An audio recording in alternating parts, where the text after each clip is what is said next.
After years stuck in a 9 to 5 or chasing your passion without seeing any profit in return, the last thing you want to do now is waste more time on a niche or idea that takes all your energy and doesn't give anything back. If you're ready to start a side hustle, launch a business, or finally make the one that you have profitable, this episode is going to save you from the biggest mistake almost all new entrepreneurs make. Today, I'm sharing the exact 5-step framework I use to stop guessing, validate demand, and build something people actually want to pay for. This is the sweet spot between profit and passion. Welcome to Rich in Spirit. Paid in full. I'm Victoria. And I'm Eimanne. Here, we believe you don't have to choose between spiritual growth and financial success, Ambition and alignment. or healing and building an abundant life. Join us each week to quantum leap with both proven, profitable systems and the spiritual insights that will light your way through life's greatest expansions. Let's step into success that feeds your soul. We have a super intentional and value-packed episode today. But before we get down to business, Victoria, would you like to get us all grounded and yummy in our bodies? Yes, I would love to do that. So we're going to breathe in and out of the nose. So no exhale out the mouth. We're going to just inhale and exhale through the nose today. So deep inhale into the nose slowly, maybe for like a count of 5 or 6.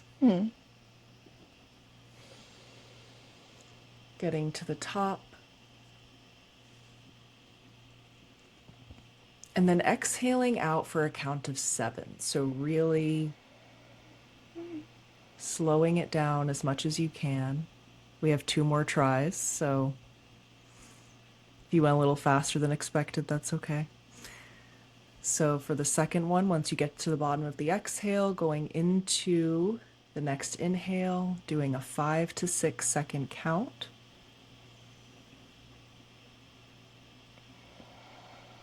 And then holding at the top for a couple beats.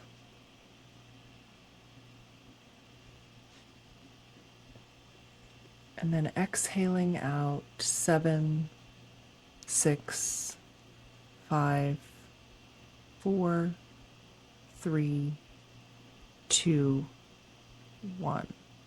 Okay, and final one, make it the best one. So inhaling 1, 2, 3, 4, 5, and then holding your breath for 1, 2, 3, and then exhaling out 7, 6, 5, 4, 3, 2, 1. We have arrived. You can return to your natural breath. I just feel my heart slowing down, and becoming present in my body and in this moment. I hope everyone else was able to feel a little bit of that too, because it feels very nice. Yes, Thank you. getting into the parasympathetic nervous system. Okay, so quick heads up for everybody. I've got some notes that I'll be referencing because I want to make sure that we hit everything. And I don't want to wander off too much because, like I said, this is going to be really packed full of value that you can apply. Anyone that's starting their business or looking to pivot into something that might be able to make more money than they're making now. If that sounds like you, then this is going to be really good for you. And we've got some step-by-step ways to make picking your niche and picking a profitable, passionate niche possible. So honestly, I would recommend downloading this episode and listening to it twice. First, just to soak it in. Then when you're ready, sit down with a pen and paper, take some notes, because we're going to be sharing the step-by-step blueprint for researching and selecting a profitable niche. There's 2 ways to think about starting a business: passion or market demand. And in a lot of ways, even though there's this huge trend of following your dreams, which obviously is amazing, going the market demand route can often make things a lot easier for you. So today, we'll make the case for starting with market demand and then balancing that with your interests and passions for more predictable success. So, controversial question, Victoria. If someone came to you completely broke and desperate to change their life, would you tell them to follow their passions or to follow the money? So I was listening to this podcast and it brought up a really good point about this. Yes, of course, you want to enjoy what you're doing because that is going to get you through the hard times, the challenges, the obstacles, coming back to your why, coming back to your passion. And I'm trying to think of the word he used, but he was like, there has to be avenues. There has to be avenues for making money connected to Mhm. what you want to do. If you are super passionate about this thing, but you cannot think of one avenue, one thing that is valuable to the masses, then you got to pick something else. You got to pivot because you have to create value in order for people to buy what you are selling. So that is, I guess that is my answer. Combination of both. Do you see ego coming into play at all with that? Like, do people get latched onto an identity and like who they perceive themselves to be rather than maybe the gifts they can share with the world and the value they can create for the masses or for other people? Absolutely. And I think a lot of times it's subconscious. So, for example, I'll use acting. When I started acting, it was very much this I want to be chosen, I want to be seen, I want to be famous. And when I was looking through that lens, it was much harder to tell the story, to collaborate with other people, to provide value to the viewers because it was so focused on me and like what I can get out of it and like what I'm experiencing. And it was all very subconscious because if you asked me, even when I started, I would say to tell stories and things like that. And there was this turning point of realizing it was this fork in the road of either I'm going to quit because I'm not getting out of this what I thought I should be getting, or let me go deeper with this and have a more selfless approach. And ironically, that actually made it, or maybe not so ironically, made it mean so much more to me by making it more about the masses and being of service and collaborating. To bring it full circle, when you are more focused on in whatever your craft, your business, your thing is, when you are more focused on being of service, providing value, telling the story, as opposed to how much money can I make or how do I look or am I doing it right? Like it's I guess it's like the head versus the body because if you Mhm. are providing a value, then the money is going to come. Where I see a lot of people that they're going into it like I'm going to do this thing because it makes me a lot of money, but I don't really care about it. It's just the thing Hmm. that's providing the most money. So there has to be a balance where it's like, yeah, there has to be avenues available to you within your niche to make money, but I don't think that that can be your main reason for choosing a specific niche. You do have to utilize your talents and gifts and have a strong why connected to it in order for it to be sustainable. Right. Yeah, there's two extremes there because there are people who just chase the money and just say, oh, well, I see there's a big profit potential here, so I'm just going to follow that, but I really don't care about it at all. It means nothing to me. I just want to squeeze every dollar out of whoever I can. And then there's people that are like, well, I am an artist, and so I'm just going to embody being an artist, and I'm not caring at all what people want or need. They'll find me. And so there's like these very two extremes, and there's definitely a middle ground. So when I started my first online passive income venture, which was a speech writing company, I didn't start with passion, right? I didn't walk around thinking, oh, I'm a speechwriter. I didn't even think, oh, I'm an online entrepreneur at that point. But don't tune out because, passion still has its place and we'll get to that. But I started by researching the products that were high search volume on Etsy. And I just wanted to know, what were people already looking for? Because it's a lot easier to sell things after you have a buyer than it is to find a buyer for what you're offering. So Mm. that was the philosophy that I based starting that business off of. So, what are the steps to picking a profitable niche? How do you begin to do that? How do you find where the buyers are if you want to go that route and find something that could be profitable? And again, we'll get to passion, so don't worry, that is coming around. But step 1 is to find demand. Step 2 is to validate with data. Step 3 is to check the competition. Step 4, understand buyer intent. And then step 5, and this is where your passion comes into play, choose a niche that's aligned with you. Okay, step 1, first find out, what are people looking for right now? And you can do this using any number of free keyword research tools out there.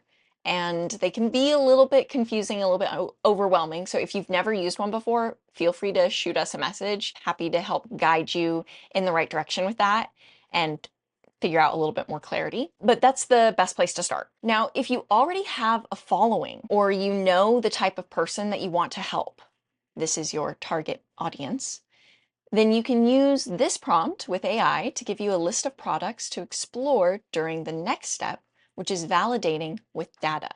So you can try typing this in. Give me a list of digital products that would sell well on Etsy based on the needs of the following avatar. And then that's where you enter whatever you know about your target audience. That would be things like, what keeps them up at night? What's their biggest worry right now? What's their dream life look like?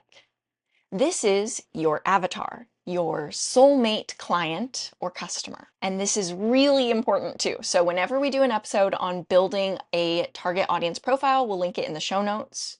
But Victoria, what are some of the characteristics of your soulmate client? Yeah, this is a hard one for me because I feel like it always changes. But this is the thing with niches. I don't know, like when you were saying the steps, a part of me was like, I need to do that. And then a part of me, like the ego part, I guess, was just like, no, I want to just do what I want to do. I understand that. Yeah. Well, and especially the feminine is like, I just want to be magnetic. Things should just come to me. I should just be able to think positively and manifest and let it come. And if I'm just in my flow, then the people will be there.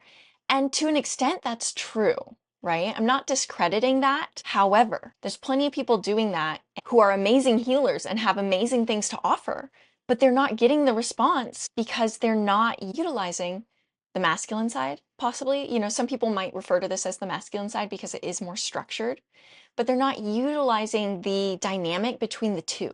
If we can tap into both sides and use the data and position ourselves in the right place, then it just makes the flow easier.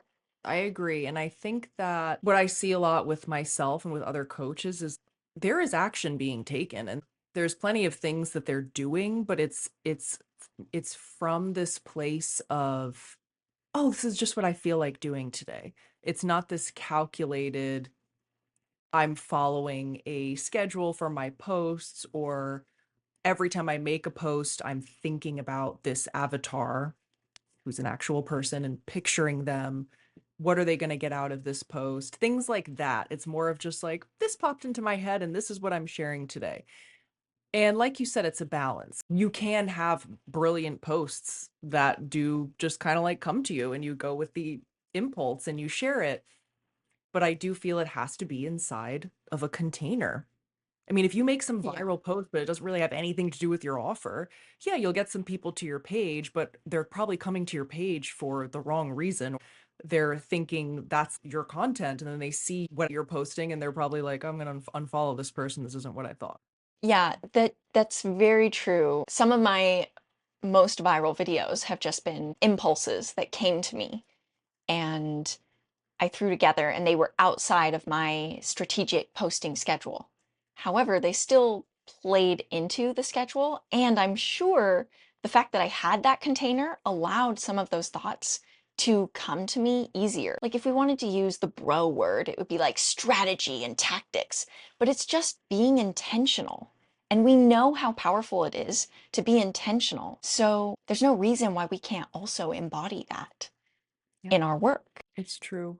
This type of research is exactly how I started my speech company. And I did it before I even came up with a client profile. I started with finding a list of the most searched keywords on Etsy. Then I picked out the ones that I might have had some interest in, right? Again, it wasn't just, well, I'm gonna pick the top one, which is ladybug umbrellas. I Right. didn't just go with the first thing on the list. I looked through that list and I said, what do I have any sort of interest or inclination towards on here? What could I see myself exploring? And then I moved on from there. And I think I narrowed that down to educational templates, planners, and wedding speeches. And so I had three that I thought could be potentially interesting to me, and I could at least stick with those for a little while. And then I moved on to the next step, looking at all three of those. And step two is validating with data. You can do this by checking Etsy for those products. You can look up, are they selling? Look at the things that are listed as best sellers, hot now, moving fast. Keep track of the price points and how the advertising looks, and also just how many listings there are. And then you can also verify the actual sales. And you can do this for free manually by checking things like add to carts, reviews, shop sales. That's all individually right there on Etsy. And there are also paid tools that let you do this a lot easier and more in bulk, but you can definitely get away with doing it for free. Going through all these sort of steps, do you think that people underestimate how much money there is in solving boring problems? I mean, you heard some of the examples that I was looking into, right? Like planners and educational materials. It kind of sounds a little bit not exciting, but there's a huge market there. Yeah. I heard something the other day on Instagram where this woman was saying that her $1 million client, who's making $1 million in revenue a year, is making it from a $7 offer. Wow. That is something I've been thinking about recently, is because the main focus of the 6-month mastermind I did last year for my business was creating a high ticket offer, which is great. We also made smaller offers in there, but the main focus was the high ticket. And I think people underestimate the power of a very valuable, quote unquote, boring, low ticket Mhm. offer. Think if you're having like hundreds of thousands of people buying that, which this person clearly is. So yes, I absolutely agree that that is something people overlook. Yeah, that's the trick, right? Then you have to get 100,000 people to buy it, which I guess can be very intimidating because it's Mhm. easy to look at a high ticket offer and be like, well, I only need to sell four of them to make X amount of money. So of course I can sell four of them versus I need to sell 100,000 of these $7 offers. But yeah, if it's a really useful offer, if it's really basic and people are like, oh yeah, of course I need that, then there's no brainer. $7 is how much a cup of coffee costs now. It's cheaper than a carton of eggs, right? Then step three, if you can find maybe a boring idea that interests you, step three is to check out the competition. Ask yourself, where can I stand out here? Now, I remember seeing listings for custom wedding speeches and templates. There was a lot on Etsy already, but they were all very lo-fi, like just some simple text on a white background, some clip art. So I saw an opportunity there to apply some of my graphic design and marketing expertise to create listings that would stand out from the crowd. You can also check if newer shops are making sales, because if only established older shops are making sales, that can be a red flag. Some of these older legacy places are like grandfathered in. They just have such an established base. So you want to just check, are the newer shops making any money here?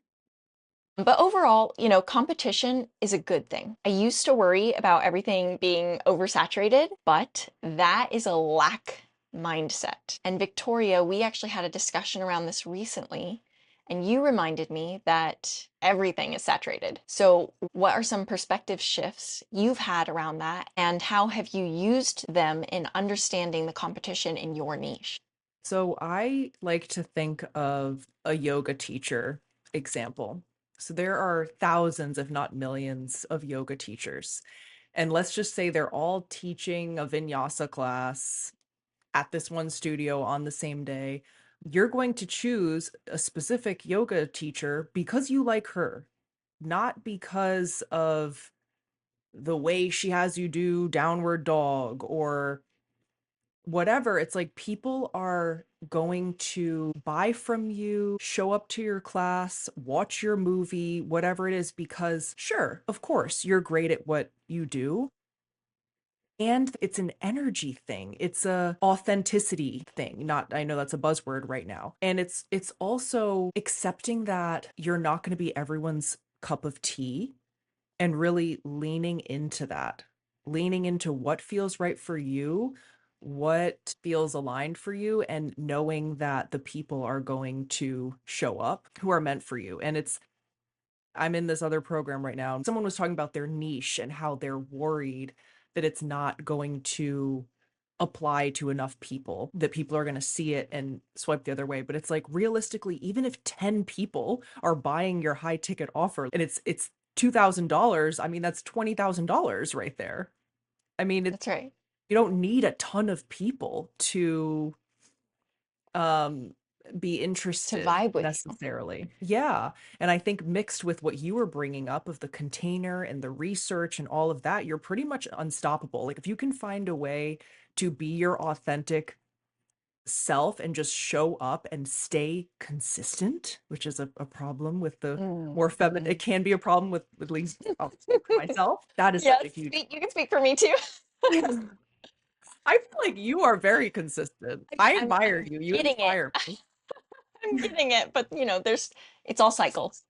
Right. We all are gonna have those weeks where we're like, I can't. I'm tired. Like that's just part of being a human, especially being a woman. But Mm. yeah, so I think you are unstoppable when you can get the research, the niche, the avenue, the tools dialed in and show up as your authentic self, accepting that you're not everyone's cup of tea and that is actually an advantage because you want people to be like, "Oh, she's speaking to me.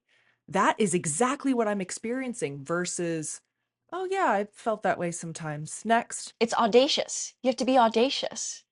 Yeah, absolutely. I love the yoga teacher example. I think that's a beautiful way to put it. And unstoppable is right. When we can incorporate both sides and both energies, that research, data driven, maybe some would say masculine side, and the flowy, magnetic, authentic, feminine side, when we incorporate and marry those two together, it's like you said, we're unstoppable. And so you're shifting that thinking about, oh, everything's oversaturated into an abundance mindset. And the truth is that competition means more money is flowing into a niche. The trick just comes to differentiating yourself within the competition, which we'll get back to in step 5. But first, step 4. So, step 4 is buyer intent. And that means get really clear about your target audience here. You said it earlier in this episode, having that picture in your mind of who your $1 million client is. Who is that woman or man or whoever your person is, but who have a clear picture. You can ask yourself questions like this.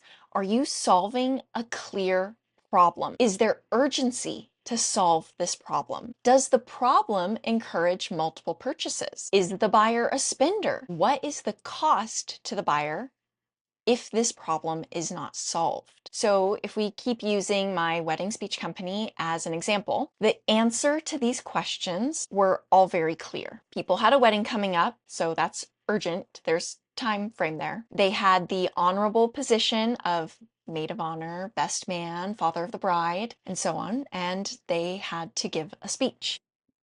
Now, public speaking is one of people's biggest fears. So the cost of them not solving that problem of having a speech for the wedding included embarrassment, shame, regret, And those are some pretty heavy emotions. And then with all the other expenses that people already spend on to be a part of the wedding party, $50 for a template that guaranteed an applause-worthy moment was kind of a no-brainer. And this was, of course, before the time of AI. So there was no alternative to that other than writing it yourself from scratch or hiring a custom writer at 10 times that price. What do you think the difference is between building a business around who you are versus building one around what people actually need? Mm. If you're building one around who you are, then that isn't really helping anyone because it's just about you. And like, yes, I do think that it's important to share a transformation story and highlight how something may have worked for you. But I would say most of us are, I don't want to say self-centered, but kind of. I mean, if I'm gonna pay for something, I want to know it's gonna help me. I'm not paying for it because it helped you. I'm paying for it because it's Right. gonna help me. And I think a great example of this is that conference I went to recently. My friend's speech got some of the most attention and interactions because it was about everyone else's numerology. And so everyone was like, "Oh, this is my Mm, birthday and this is my number and yeah, what does it mean for me?" And that by far excited everyone. I mean, all the speeches were amazing, but when people could interact and like see themselves and get the benefit right there, get those insights, it like hooked them. yes. I think it's just accepting that we have our needs and we want our needs and we want to see us in you. When we can see ourselves in what you are offering, when we can see the problem being solved, that's what matters. Like I don't care that it worked for you. Not you, but like the person Yeah. talking and they're going on and on about how I did this and this happened. It's like, okay, but what about me? How is it going to help me? I think you put that perfectly. That's perfect. And so here's another example of that with my current coaching practice, which is what I've shifted into, right? I'm not doing the online ventures anymore. And I've had multiple online businesses where I've applied these principles and they were maybe areas that I was not super interested in. Again, there was some interest there, but I've had multiple online stores and businesses where it was just about the market research and the data and the avatar, the people I was serving. But now with my current coaching practice, the buyer intent is still there. So yes, this is my passion. This is where I feel like I'm putting my gifts to use. But the buyer intent was one of the very important things I considered in building it out. It's strong because my audience isn't just casually interested in self-development. I'm working with high achieving women who usually have escaped a relationship that's made them feel small. So they're performing at a pretty high level professionally, but deep down, they're still operating from survival mode. And that affects everything: their confidence, their relationships, their visibility, their income, and especially their ability to trust themselves. So the emotional problem actually creates a financial problem too. I see women staying in careers they've outgrown, avoiding launching businesses, feeling afraid to share their story online, struggling to sell confidently, or they're building businesses that are exhausting because their nervous system still associates visibility and success with danger. So solving this problem doesn't just help them heal, it completely changes how much money they make and their spark in life. And that's why buyer intent is so strong. They don't just want inspiration, they want transformation, which, Victoria, I know that your work approaches transformation too, but from a different angle than mine. What are the main problems your clients are actively trying to solve when they come to you? So typically it's women mostly, but also men who are in a transition phase or a rupture, as I like to call it. So they've just gone through a divorce, maybe postpartum, a death, anything where they're questioning, who am I now? Job loss. Who am I without this relationship? Who am I now that I've been laid off from this job I've been at for 20 years? Who am I now that I have children? And it is changing a bit, but there are parts of our society that are very youth obsessed, and this idea of like, I want to try to go back to how I looked when I was 25, or I want to go back to have my mindset when I was whatever age. And so it's helping particularly women take the wisdom and the experiences and the challenges and how they've grown from that and bring that into this new identity that is a combination of their current circumstances and also who they truly are, their authentic self, who they've been since they were born. Used to use the word spark. It's like helping women get their spark back. And another piece of that is the transformation internally and how that radiates outward. So, impacting your skin, impacting your weight, impacting your energy levels when you're not trying to be someone you're not, when you're not trying to be this perfect person. A lot of the women I work with, they feel like they've done everything right that society has told them, like followed the playbook. And then they get to a certain point and they're like, oh my God, it didn't work out the way I thought it would. What do I do now? So it's helping them kind of own that. Such a real pain. And you mentioned like skin and glow and the spark back. I just know I can speak to the fact that every time I've done breath work with you, I feel like my skin does glow from the inside out. So the results are just immediately visible. Thank you. Yeah, so it's when you asked me this earlier about my niche, the reason why I was hesitant is, as you guys know, I've mentioned many times, I'm also an actor, and so there's always this tendency to like fit that in. Like, how can I add in the Mm. creative? How can I add in the actor thing? And I have tried that before as a niche, working with actors and artists, but I've noticed my tendency is to go more toward manifestation. Okay, how can I want to ask you this because you are so dialed in and you are such an amazing coach. And I feel like one of your gifts is just like laser focusing in on the issue and like clearing out the BS, but in a very compassionate way. So what would you say to someone who, like me, every time I pick a niche, I get really excited about it. I feel genuinely drawn to it. And then a few weeks in, I'm like, "Ugh, I don't know if I want to do this. Is this really me? Is this really utilizing my gifts? Blah, blah, blah, blah." And I know some of it is probably like sabotage and not wanting to stay consistent and the thrill of picking a new niche, which we've talked about. So what would you say to someone like that? Hmm. Well, thank you so much for your nice words. I really appreciate it. And the recognition there. Thank you.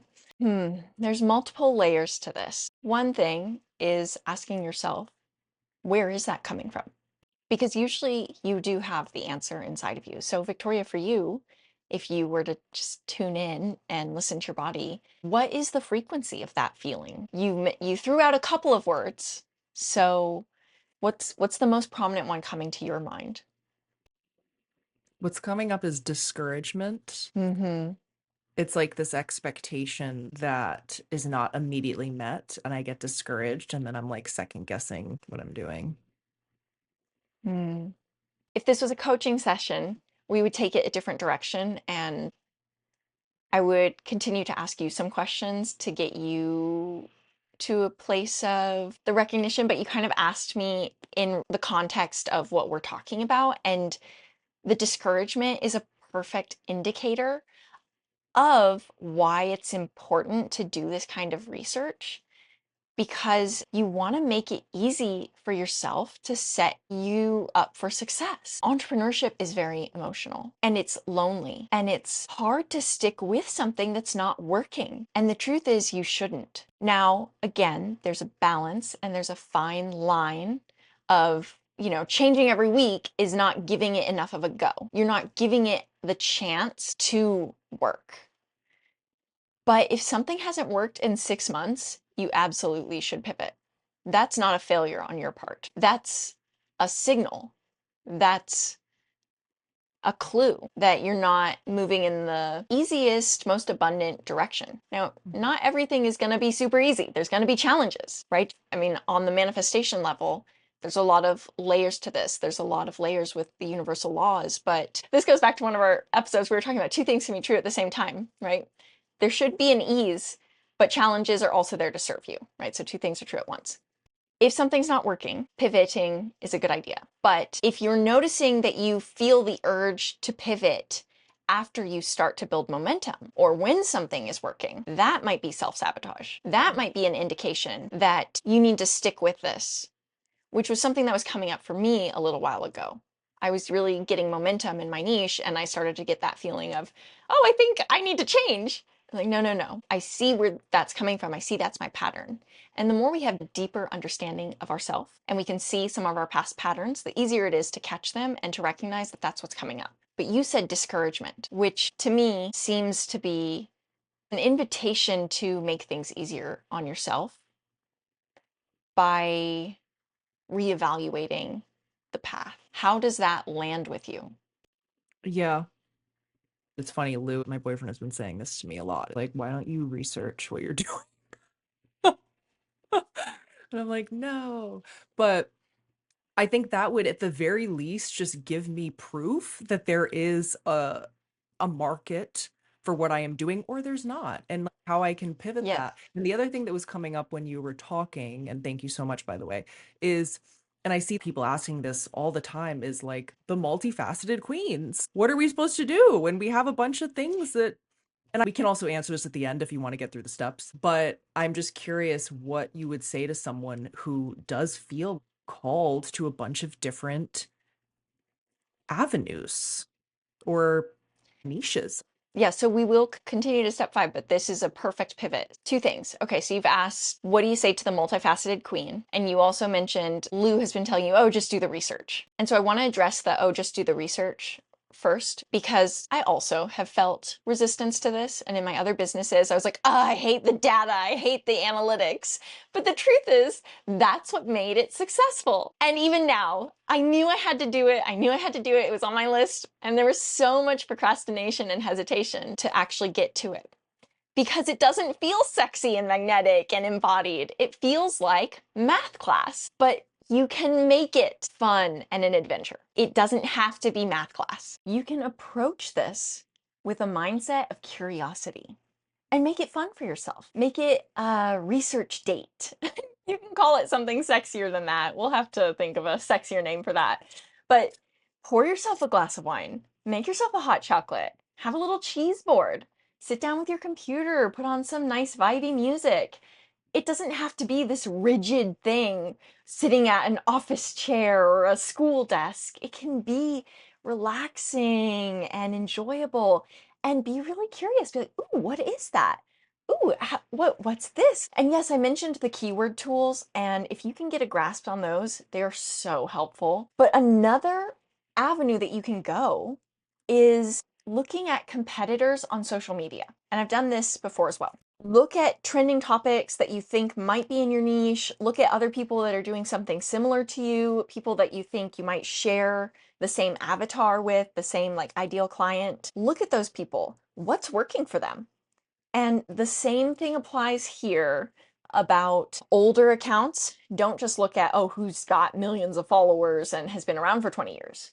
It's better to look at new accounts or smaller creators and what's going viral recently. You really want to be paying attention to the last 3 months because that's what's relevant now. Things are changing so fast. But this is another way to do research, and I'm sure you're spending, okay, maybe I'm not sure because some people are doing really great at disconnecting from the phones, but there's a pretty good chance that you're spending some amount of time scrolling through social media. So you can dedicate some of that time to scrolling through your niche or a niche you want to branch into and see what the potential is there.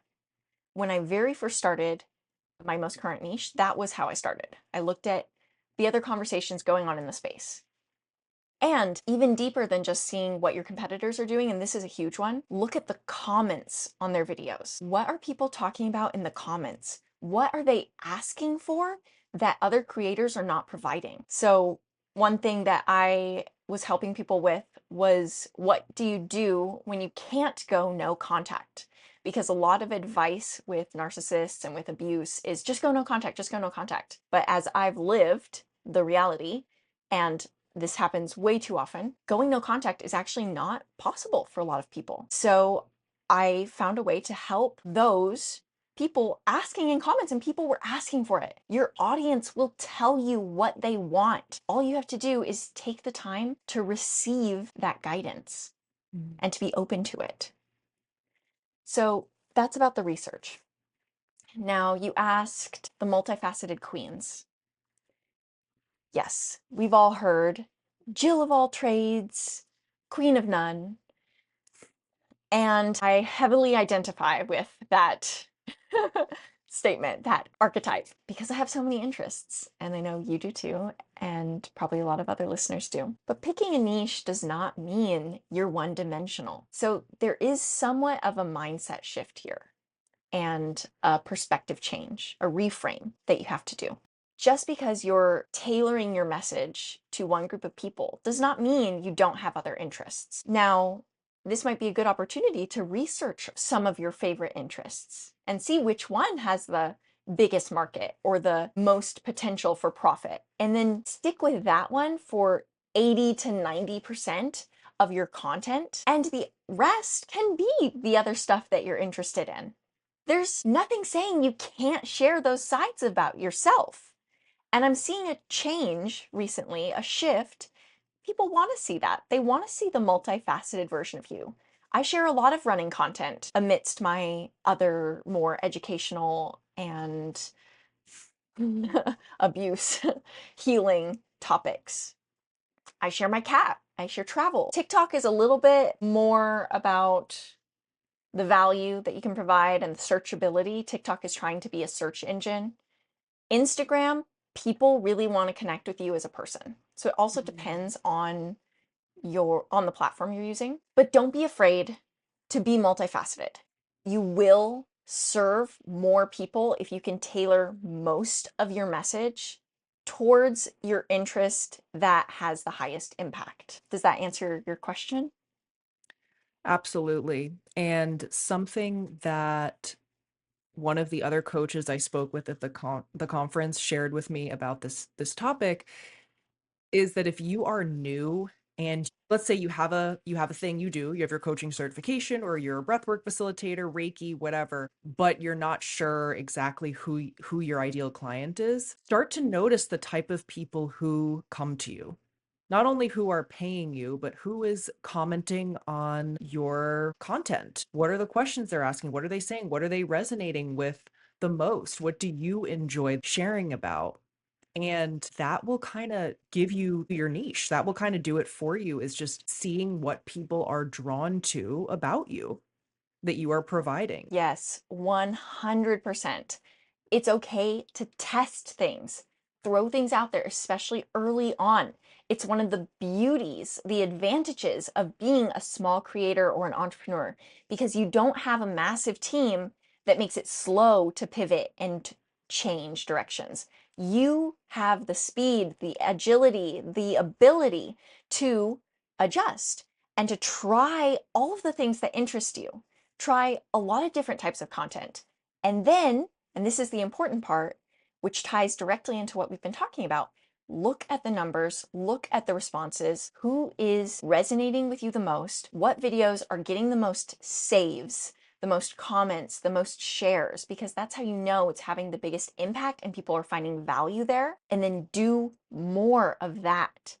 Start going that direction. Start answering the questions people are talking to you about in the comments. That will naturally lead to a niche where you're going to have very long-term staying power, where people are going to resonate with you the most.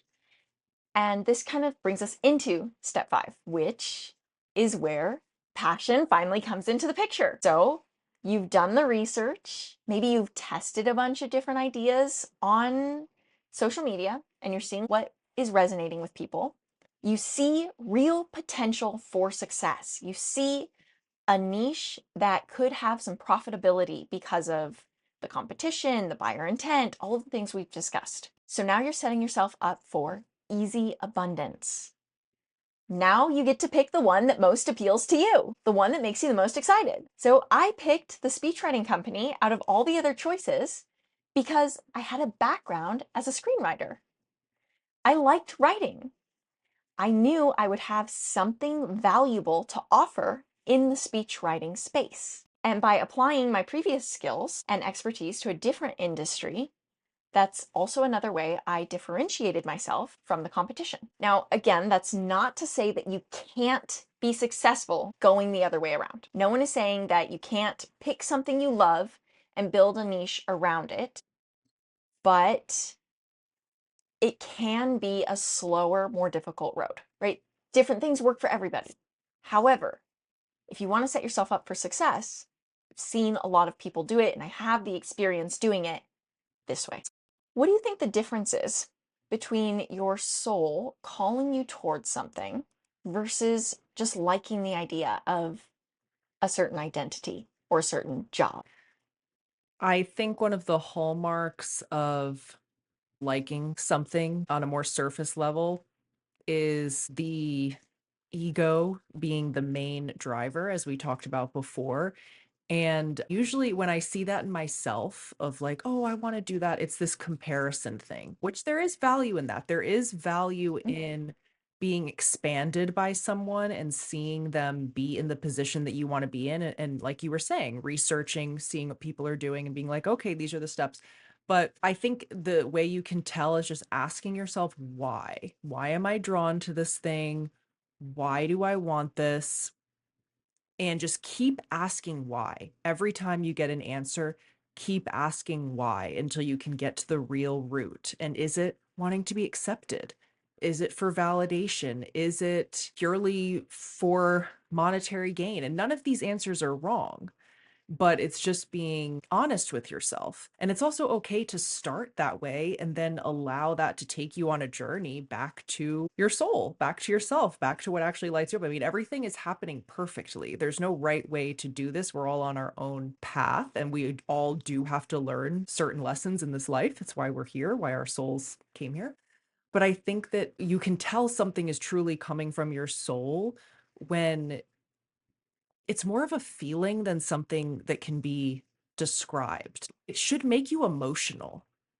That's something for me at least is when I think about acting and storytelling, I could cry because it just it feels like such a gift to be able to do that and to have that be my job. Like, are you serious? That's amazing. Or like if I am coaching someone and I'm able to like share something with them that truly helps them. That is so fulfilling. Yeah, it's just like the emotion. This I feel it right here because of my human design projector. It's a lot happens in this region. But yeah, I think it's a feeling, it's a knowing, it's hard to describe, where the other thing is very in your head. It's like, well, I think this, I thought this is, and I want to do this for that. Like it's that versus, oh, this is really connecting with me. Yeah, and that brought up an image in my mind of a tree, which feels like these 3D tactical data number driven strategies do not exclude your intuition. These are like the roots going down into the earth, going down into the physical realm, getting signals from all of the other plants around in this ecosystem so that you can take that in and build towards the sky and reach those branches out and connect with the divine and source and allow your mission and purpose to grow as big as possible and provide shade and fruit for as many people as possible on this planet. So the two are not exclusive to each other. Mhm. And all of that said, which you just touched on this as well, but starting your business or refining your business offerings this way doesn't mean you're stuck doing that thing forever. I learned really valuable skills and systems about building, scaling, and exiting a company with something I knew was going to be successful because I had done the research. Now I'm doing something I'm much more passionate about, that I feel is my calling, that I feel that same emotion that you were just talking about. That was one of the things that really got me to commit to this because I remember sharing my story with people and hearing just how many women had gone through similar horrors. Or everybody I talked to knew at least somebody who had been through it. And that lit me up that I had to do something about it. That was something I wanted to change. That made me emotional and felt like there was a calling there that I had to put it to use. But the reason I can do that effectively is because I have spent time learning these techniques with maybe things that were a little bit less exciting to me. Because it's all a learning process. So now I can support the direction that I'm moving into, taking the real data and taking the guesswork out of it, which helps me know that my efforts are going to be a success. It's kind of like a chicken and the egg situation sometimes, but do you think that people can become passionate about something because they become good at it and start seeing success? A few things came up when you were talking related to that. But to answer your question, yes and no. So my boyfriend Lou, he's had his painting business for 15 years. He paints houses and he is an artist. He's an incredible drawer, painter, obviously, musician, identifies as an artist.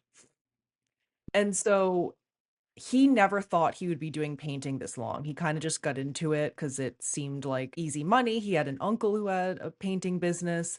And he was like, okay, I can learn how to do this. I can figure it out. And he started doing really well and actually ended up dropping out of college to like keep going with his business. And he gives it is his all. And he knows that it is a stable income source. But I don't think he would mind me sharing this, but there's always a part of him that's like, I'm not going to be passionate about painting, like painting houses in this way. This is my job. And Mm. so that is the first example that comes to mind. I'm sure there are examples. I think it's like that saying that's like, whatever you're doing, do it well. Hmm. Whether you're like sweeping a gymnasium or you're a famous actress, because you never know who you're going to meet, where it's going to take you, what's going to happen. So I don't know. I don't know if you But can start out with something that you don't really, I mean, I'm sure you can. I don't think I would be able to do that personally. I have the things I'm passionate about and that's I can't force it. well, you've made a good point too. I've heard from a lot of people who are like, why does my work have to be my identity and my passion? It doesn't have And to be. probably for our audience and for us, we do like those things to be aligned, but it doesn't have to be. And sometimes it's okay to start with something that's going to pay the bills so that you can learn, and then maybe later you'll pivot to something that you do really love, that you feel really passionate about. Yes. But what else came up from you? You said some other things came up for you.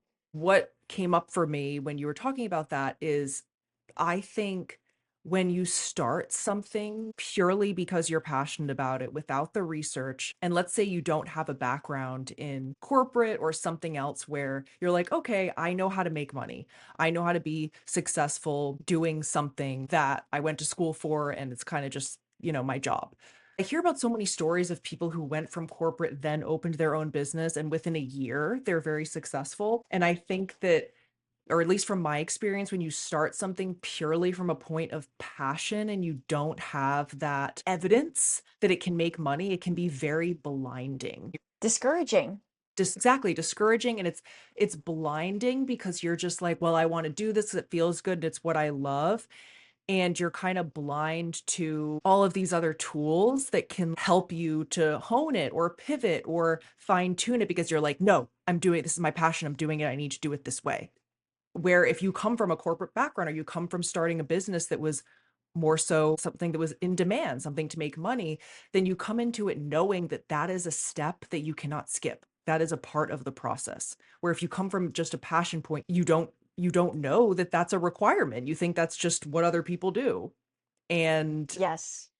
sometimes people get lucky, but then they Yeah. are like, "Oh fuck, I have all this success and I don't know what to do with it. I don't have any systems in place." Ah! And then like they can either lose it or they hire people, but yeah, that's what came up for me. Sometimes people get lucky, and sometimes, even if they didn't have the corporate job, they watched parents who were entrepreneurs or ran their own businesses. And this This is all coming up. The only reason I've learned all of this is because for years I was just following my passions without a plan. I hear so many people trying to share a message similar to this who did come from a corporate background, who spent years in this workforce, in an executive position, learning these tips and tricks and techniques when I was just following my dreams and thinking that was enough to make it happen. And so the reason this is so important to me now is because I can see that if I'd had some of these skills back then, I would have been able to make those things happen. I would have been successful following that passion. And everything happens for a reason. I learned the skills when I did for a reason. I'm where I am now for a reason, and I have a greater purpose. I feel like I'm serving my mission. So there's a reason why that stuff didn't work out when it did. But if I had known these skills, I just know they would have taken off way more than they did, which is why I want to share it with people now. Right. And that's how we learn.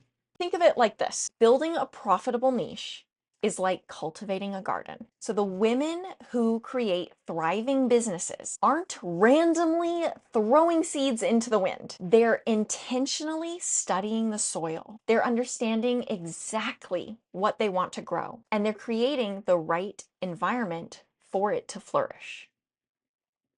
So when you deeply understand the specific person that you want to help, the problems that they urgently want solved, and the transformation that they're willing to invest in, then your business becomes magnetic. You stop chasing opportunities and you start creating an ecosystem where the right clients naturally recognize themselves in your work and want to work with you. It's true. Oh, this makes me just want to jump on Chat GPT and start putting in prompts. And I want to say this earlier that in the first episode, when we talked about money and like really researching and saving and looking at all the different accounts and investments and all the words, I definitely told you this, but I had some resistance to doing it. Like we were talking about resistance to Yeah. research. But when I sat down and actually did it and made my budget, I need to catch up for May. But when I did all of that, I found my high yield savings account. It was really fun. It was fun to kind of like research it. I enjoyed it. I mean, I am a Taurus and Taurus love money, but Victoria, it I was love hearing fun. that. Yeah, I was like looking, I was like, oh, I can make this much here. And I set up this account and I was like, oh, I just need $5 to put in this one. I can do $5 a month. And I find that the things that scare us the most, I'm sure I've said this in another podcast, but they're actually the things we're going to end up enjoying the most. Yes. Like there's this resistance Yes. that our ego knows that this thing we're about to do is going to make our life change. And that's why we feel the resistance. Absolutely. It's so often, too often, it's the thing that you're procrastinating on, the thing that you don't want to do, the thing that's been on your to-do list for 3 weeks in a row. That's the thing that's going to make the biggest difference Yep. once you get around to it. It's 1000%. This is such a good episode. I feel like this is going to be so helpful for people. Yes, Very I helpful for hope me. so. It really changes things. This is what I'm passionate about, is bringing these 3D tactical tools into our magnetic feminine sphere, because the world would just be such a different place if all of the healers and the women entrepreneurs just, they're tiny shifts. They're tiny shifts. We already have the skills inside of us. It's just a Yep. reframe of how to put them to use so that they serve us, so we can serve more others, as many people as possible. Yep. Yep. And that's back to the saturation point. There are how many billion people in the world? There's plenty of A people lot. you can help. No matter what you're Yes. doing, there's plenty of people you can find to help with the online space. You can reach people anywhere. Do not get discouraged. Do not think everyone knows what you're talking about. They don't. A lot of They times we get in this don't. bubble of thinking, oh, Mhm. everyone knows about breath work, everyone knows about, and no, they don't. There's a lot of people out there that need the coaching, that need the help, and we are the ones limiting ourselves most of the time. Yeah. So let's break through that together and be unstoppable. Yes, Yeah. unstoppable. That is the word for today. You don't have to choose between profit and purpose. The sweet spot where your business succeeds happens when you use your interests and gifts to solve a real problem for someone else. So before you spend another month second guessing yourself, go validate your idea. The market will tell you what it needs. You just have to be willing to listen. If today's episode gave you a little more clarity, pass it on to another friend who might have come to mind while listening. It could save them months of heading in the wrong direction. And if you're building a life that's filled with both profit and passion, make sure to hit subscribe so you never miss an episode. We'll be back next week.